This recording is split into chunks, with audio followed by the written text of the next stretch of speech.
ഏർവാടി ചന്ദനക്കൂട്.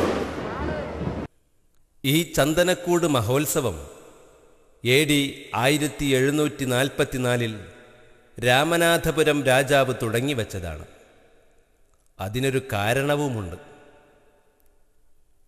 കുട്ടികളില്ലാത്ത സങ്കടം കൊണ്ട് ഈ രാജാവ് ഏർവാടി ദർഗയിലെ അന്നത്തെ പരിപാലകനായ ബാദുഷായുടെ 12ാം തലമുറയിലെ മുഹമ്മദ് ഇബ്രാഹിം എന്ന നല്ല ഇബ്രാഹിം റളിയല്ലാഹു അൻഹു എന്നവരെ സമീപിക്കുകയും ബാദുഷായെ മുൻനിർത്തി നല്ല ഇബ്രാഹിം തങ്ങൾ പ്രാർത്ഥിക്കുകയും ചെയ്തു.